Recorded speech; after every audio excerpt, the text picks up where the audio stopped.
Hey guys, so today I want to do a comparison between two of my Chinese daily trainers.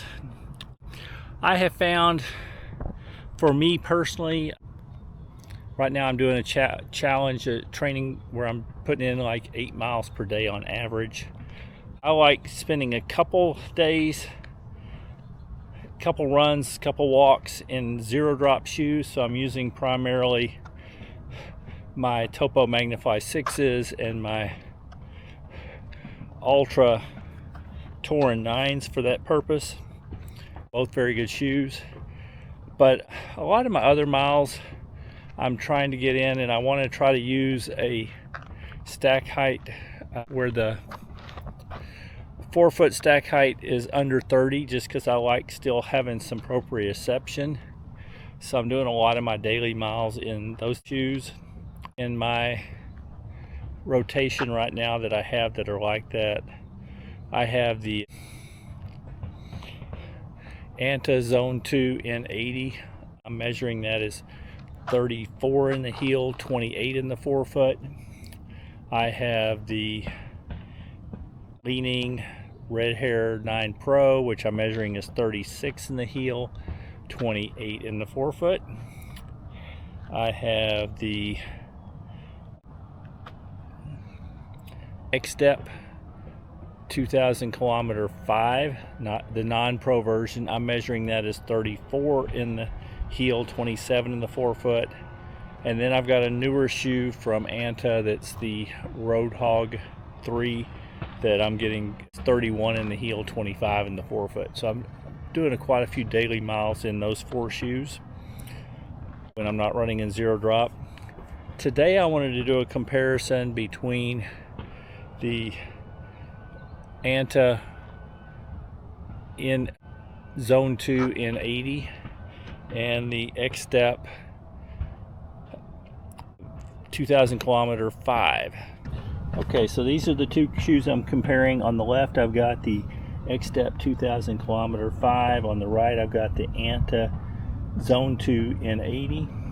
There are quite a few similarities between the two. First, the XTEP is I'm measuring it as 34 in the heel, 27 in the forefoot, 7mm drop. It's got a nice mesh upper that actually, when I put my finger through it, you can see through, so it's nice and breathable. The laces tie well. They actually have reflective material weave through them. They've got a little bit of stretch, but they do tend to stay in place very well. This shoe has a midfoot shank, TPU shank, to help with stability. This shoe is what they use, they call it XTEP Ace as their midsole material, but they call all their midsole materials XTEP Ace. From my research and what they say on their website, this is a supercritical TPU foam. Now, we'll say the first 10 to 15 miles in it was super firm and really uncomfortable, but it broke in and now it's actually quite comfortable. These shoes have they call marathon grade CPU outsole. It's 2mm thick everywhere with 3mm thick in all the high wear areas. That's how they came up with the 2,000 kilometers, as they say that outsole is going to last that long, and with the TPU midsole that should also last a long time. I've got a little over 160 miles in these and I'm quite satisfied, and the outsole wear is very minimal, almost zero, and they are going to last a long time. I wouldn't count on 2,000 kilometers, but I'm guessing at least 600 miles or so. On the other hand, I have the Anta Zone 2 in 80. Anta is known more for the Anta Zone 2 in 90, which for that they're probably putting something like a TPEE to give it a little bit more bounce. Those shoes are a little lighter, but I actually like the feel of Piva and don't mind. I was wanting these for a training shoe, so the N80 fit me well. Price wise, I spent about $70 on the XTEP 5,000 kilometer 2000km 5s. I spent $83 on the Anta Zone 2 N80s. Now I bought the XTEPs off of AliExpress. I have also seen them now cheap as 50 something dollars, and the Zone 2 N80s I've had trouble finding them, but I found them on Shopnings, which actually is a Chinese website, but it's all in English, and I paid $83 for them. Anyway, so pretty comparable, but the Anta Zone 2 N80, like I said, it has a fairly breathable upper. It's very thick, but it actually seems to stay fairly cool. The tongue stays in place fairly well. It has a PIBA midsole. This one I'm measuring is 34 in the heel, 28 in the forefoot for a 6mm drop. It has a nice ride, pretty comfortable. Both these shoes open up pretty wide in the forefoot, so they're fairly comfortable there. I probably would give the advantage a little bit to the XTEP in that it keeps the toe a little bit rounded, whereas this one dives in. But I've had no trouble with either one. Neither one would I say is a really wide foot friendly shoe, because the fit further back is pretty narrow.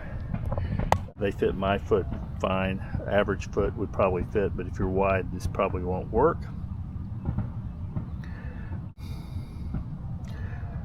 On the run, there's some similarities, but believe it or not, after getting in several miles, I actually think that the supercritical TPU and the XTEP 2000km 5s are a little bit softer feeling.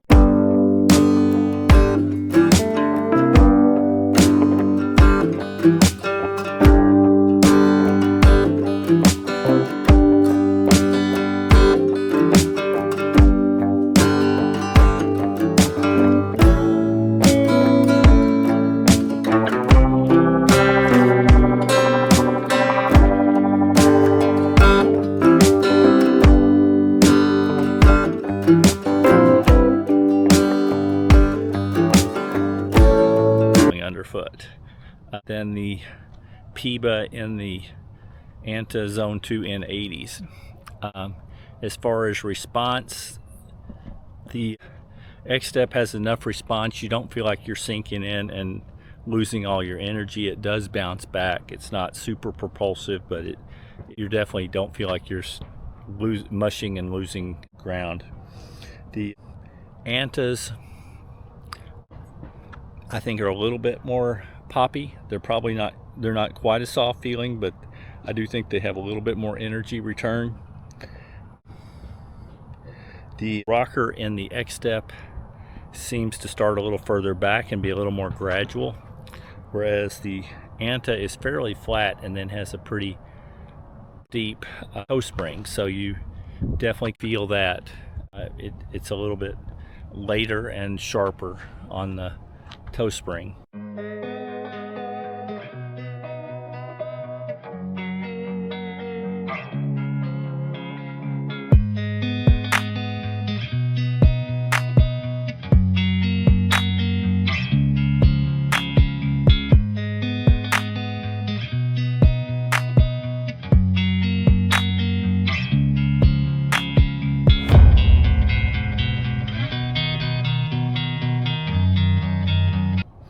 As far as outsole goes, the Anta Zone 2 N80, that outsole is actually holding up pretty well. I've got over 80 miles on it. I think it's going to get average to a little bit above average wear. It could do better, I don't know yet. These XTEP 2000km 5, I think, is going to be exceptional wear. I've got over 160 miles in them and seeing very little outsole wear on that CPU outsole. And they both grip pretty well. I know I've run in the rain in the XTEP. I have not run in the rain yet in the Anta Zone 2 N80. But as far as weight goes, the XTEP is a little heavier. I actually ended up buying it at a men's size 12 because I wasn't sure how they would fit me. I have since bought the XTEP 2000km 5 Pro in an 11, and that would have worked as well. So these are a bit long on me, but they still lock in good through the midfoot, so I'm comfortable in them. But I'm getting, in my men's size 12, I'm getting 10 ounces. In the Anta, I went with the size 11, and they're coming in at 9.6 ounces.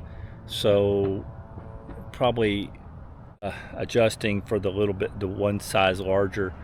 So I'm guessing that the Anta Zone 2 in 80 weighs about 0.3 ounces per shoe less than the XTEP 2000km 5 Pro, but it's pretty negligible on foot. I really can't tell the difference. In conclusion, it's definitely a which shoe for you comparison. I think they're both good daily trainers. If you want the 6mm drop versus the 7, you go with the Anta. I'm normally 6mm or less, but actually I think the Anta feels more like a 6mm drop, so they feel very similar to me.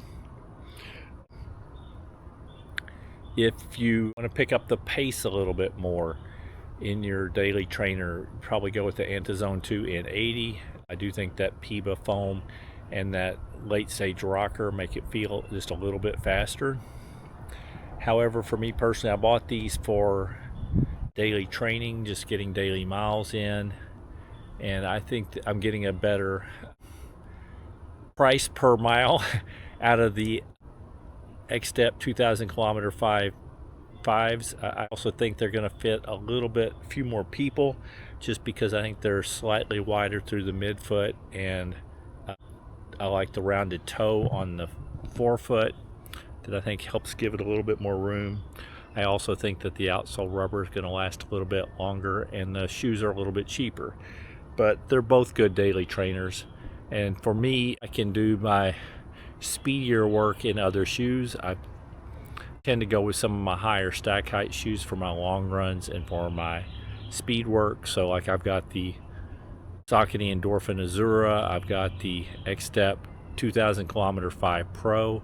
I find those both a little bit bouncier and faster feeling than even the Anta Zone 2 in 80. So that's where I go for my faster runs, or if I want more cushion for long runs. If I'm doing really long or my back is bothering me, I run in my Mountain Coast C1s. Find them very good. But anyway, so it's really a which shoe for you. I just wanted to give you my opinion on these two shoes in comparison. Anyway, if you enjoyed the video, please consider hitting the thumbs up, the like button. If you're interested in any more of my content, please consider subscribing to my channel. And other than that, I hope you're having a wonderful day, and keep moving.